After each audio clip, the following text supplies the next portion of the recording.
Madam, ಇದು actually ಈ ಲಸಿಕೆ ತಯಾರಿಕೆ ಘಟಕ ಮಾತ್ರ ನಮ್ಮ ಪುಣೆನಲ್ಲಿ ಇರೋದು. ಬಟ್ ಆ ಲಸಿಕೆಗೆ ಬೇಕಾಗಿರ್ತಕ್ಕಂಥ ರಾ ಮೆಟೀರಿಯಲ್ಸ್ ಅಂತ ಏನ್ ಹೇಳ್ತೇವೆ ಅದನ್ನ ಒದಗಿಸೋದು ಅಮೆರಿಕ. ಯಾಕಂದ್ರೆ ಈ ಲಸಿಕೆ ತಯಾರು ಮಾಡಬೇಕಾಗಿರ್ತಕ್ಕಂಥ ಸೋ ಕಾಲ್ಡ್ ಪೇಟೆಂಟ್ಸ್ ಅಂತ ಏನ್ ಹೇಳ್ತೇವೆ, ಇಲ್ಲ ರೆಸಿಪಿ ಅಂತ ಏನ್ ಹೇಳ್ತೇವೆ, that is owned by Americans and British.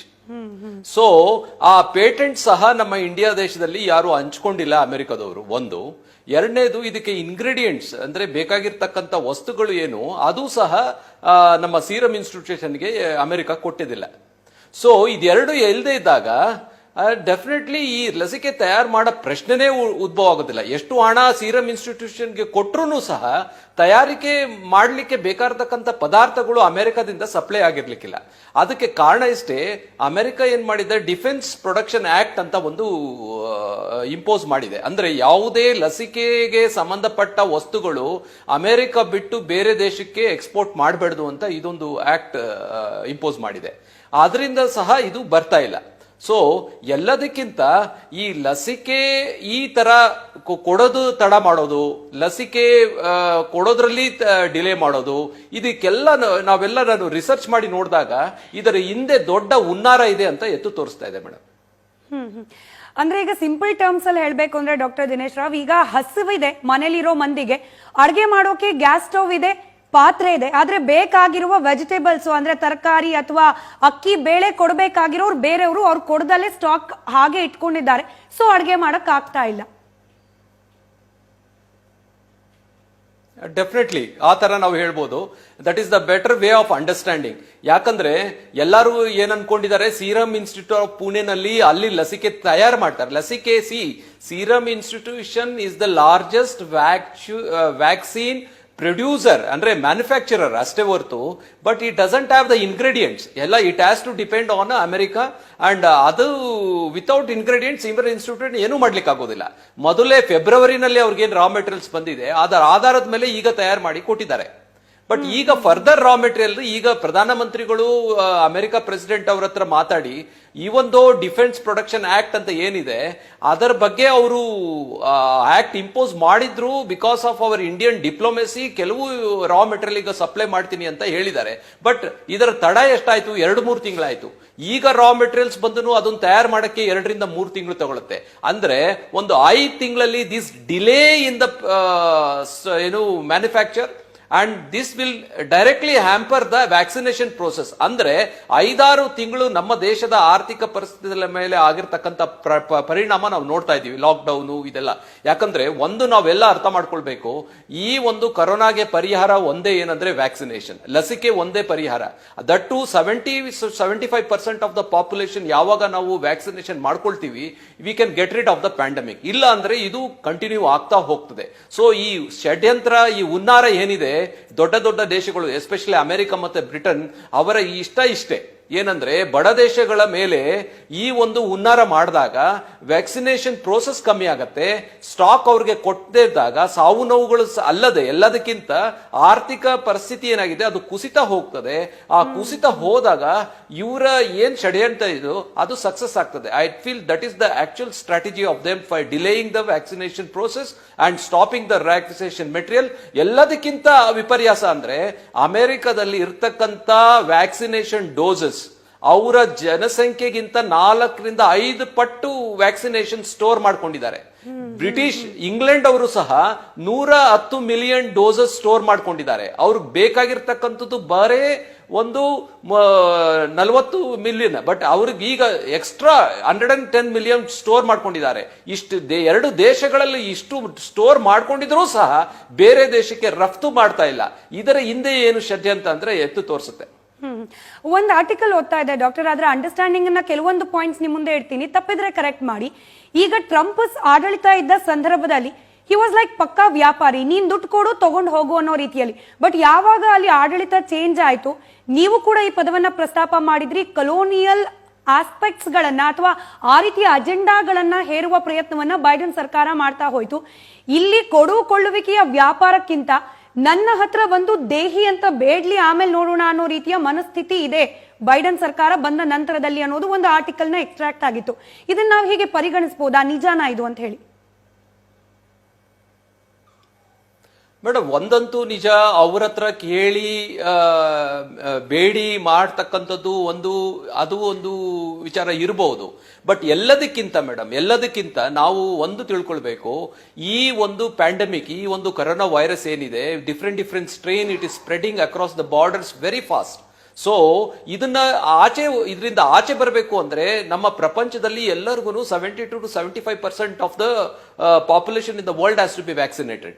So ಇದರಲ್ಲಿ ಎಸ್ಪೆಷಲಿ ಈ ಬಡ ದೇಶಗಳು, developing countries and under developed countries ಅಂತ ಏನಿದೆ, ಅವರ ಆರ್ಥಿಕ ಸ್ಥಿತಿ ಒಂದು ತಿಂಗಳು ನಿಂತರೆ ಎಷ್ಟು ಕಮ್ಮಿ ಆಗುತ್ತೆ ಅಂತ ಎಲ್ಲರಿಗೂ ಗೊತ್ತಿರ್ತಕ್ಕಂಥ ವಿಷಯ. ಸೊ ಸಿನ್ಸ್ ಇವ್ರ ಹತ್ರ ಇರ್ತಕ್ಕಂಥ ಪೇಟೆಂಟ್ಸ್, ಇವರ ಇರ್ತಕ್ಕಂಥ ರಾ ಮೆಟೀರಿಯಲ್ಸ್ ಎಷ್ಟು ನಿಧಾನವಾಗಿ ಕೊಡ್ತಾರೋ ಅಷ್ಟೇ ಇದರ ಆರ್ಥಿಕ ಸ್ಥಿತಿ ಬಡ ದೇಶಗಳು ಎಲ್ಲ ಕುಸಿಯುತ್ತೆ. ಅಂದ್ರೆ ಬಡ ದೇಶಗಳು ತಾನಾಗೆ ಕೆಳಗೆ ಬೀಳ್ತದೆ. So that means they will be permanently dependent on Americans and Britain's. So this is the actual strategy.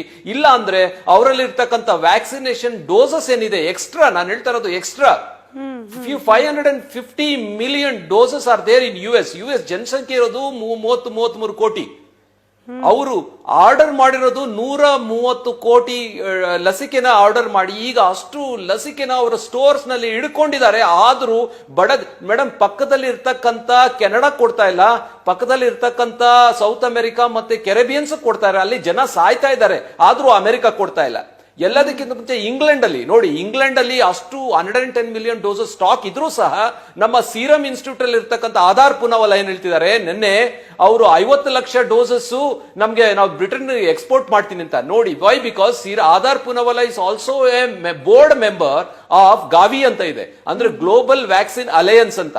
ಅದರಲ್ಲಿ is a board member, is also part of this strategy. ಅದರ ಕಾರಣದಿಂದ ಈ ಆಧಾರ್ ಪೂನಾವಾಲಾನು ಸಹ ಅವರ ಮಾತುಗಳನ್ನೇ ಕೇಳ್ತಾ ಇರ್ಬೇಕಾದ್ರೆ ಗೊತ್ತಾಗತ್ತೆ.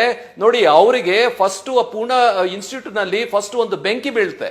ಆ ಬೆಂಕಿ ಬಿದ್ದಾಗ ಅವ್ರು ಹೇಳ್ತಾರೆ, ಈ ಬೆಂಕಿ ಏನಿದೆ ಇದಕ್ಕೂ ನಮ್ಮ ಪ್ರೊಡಕ್ಷನ್ಗೂ ಏನು ತೊಂದರೆ ಆಗೋದಿಲ್ಲ, ಅದು ಹೊಸ ಬಿಲ್ಡಿಂಗ್ ನಲ್ಲಿ ಬೆಂಕಿ ಬಿದ್ದಿರೋದು ಅಂತ.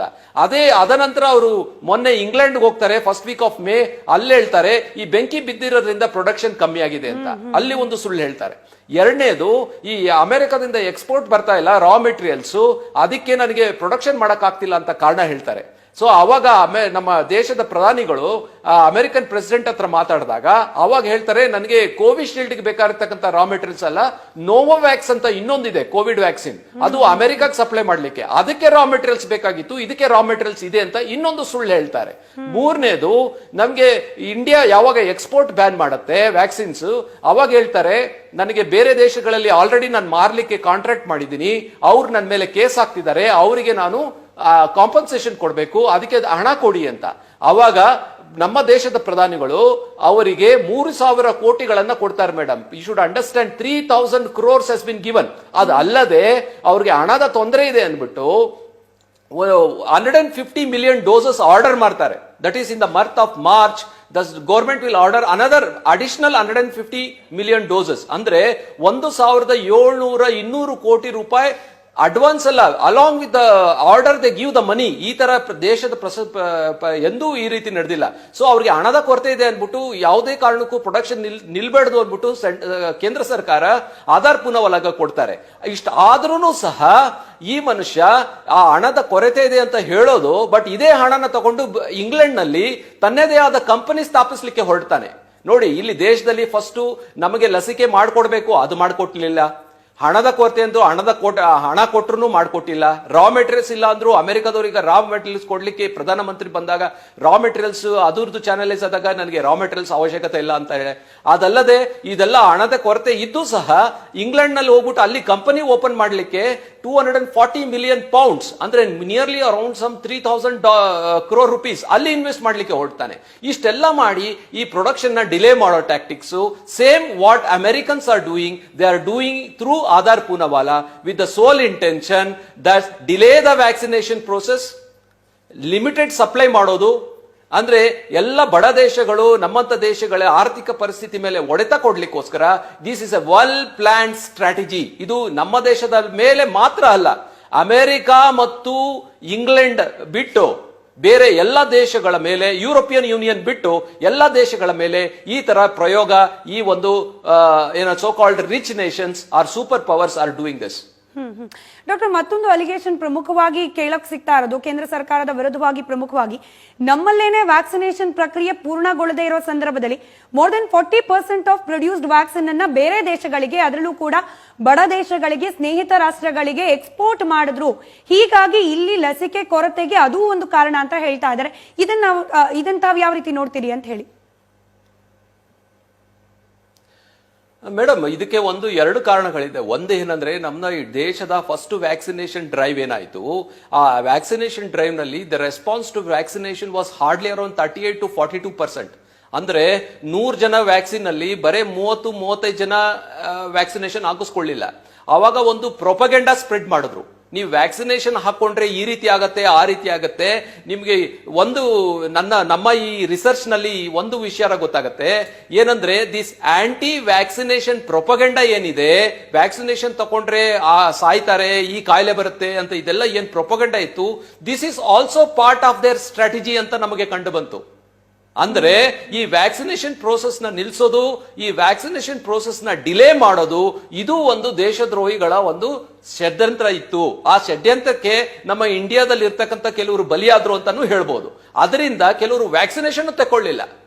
ಈಗ ಆ ನಿಟ್ಟಿನಲ್ಲಿ ಇರ್ತಕ್ಕಂಥ ವ್ಯಾಕ್ಸಿನೇಷನ್ಸ್ ಏನಿದೆ, ನಮ್ಮ ದೇಶದ ಒಂದು ಸ್ಟ್ರಾಟಜಿ ಏನಿದೆ, ವಾಸುದೇವ ಕುಟುಂಬಕಂ ಅಂತ ಏನು ನಮ್ಮ ಕೇಂದ್ರ ಸರ್ಕಾರ ಏನ್ ಮಾಡಿದ್ರು, I can tell you it is one of the best and the highest and matured diplomatic policy. ನಮಗೆ ಈಗ ಅರ್ಥ ಆಗದೆ ಇರ್ಬೋದು, ಬಟ್ ಅದರ ಇಂಪ್ಯಾಕ್ಟ್ ಇವತ್ತು ಅಮೆರಿಕದಲ್ಲಿ ಆಗ್ತಿದೆ. ಯಾಕಂದ್ರೆ ಅಮೆರಿಕದ ನಾಗರಿಕರು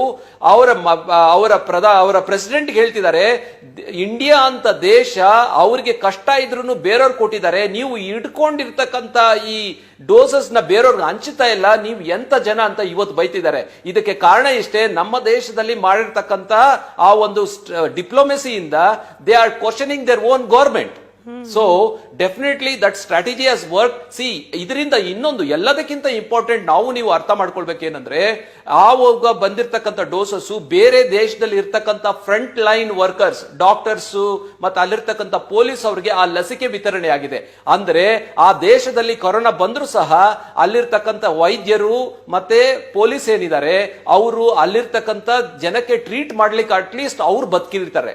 ಏನಾದ್ರೂ ಭಾರತ ದೇಶ ಅವ್ರಿಗೆ ಏನಾದ್ರೂ ಕೊಡದೆ ಹೋಗಿದ್ರೆ ಅಲ್ಲಿ ಜನಗಳು ಒಂದೇ ಸಾಯ್ತಿರ್ಲಿಲ್ಲ, ಡಾಕ್ಟರ್ ಸಾಯ್ತಾ ಇದ್ರು. ಡಾಕ್ಟರ್ ಸಾಯ್ತಾ ಇದ್ರೆ ಅಂದ್ರೆ ನೀವು ಅರ್ಥ ಮಾಡ್ಕೊಳ್ಬೇಕು, ಹಾಸ್ಪಿಟಲ್ ಡಾಕ್ಟರ್ ಇಲ್ಲದೆ ಇದ್ದಾಗ ಈ ತರ ಪರಿಸ್ಥಿತಿಯಲ್ಲಿ ಏನಾಗ್ಬೋದು ಅಂತ ಯಾರು ಬೇಕಾದ್ರೂ ಊಹಿಸಬಹುದು. Definitely India has done a excellent work and that is been highly appreciated across the world. Right doctor, thank you so much News First ಜೊತೆಯಲ್ಲಿ ಮಾತನಾಡಿದ್ದಕ್ಕೆ. News first.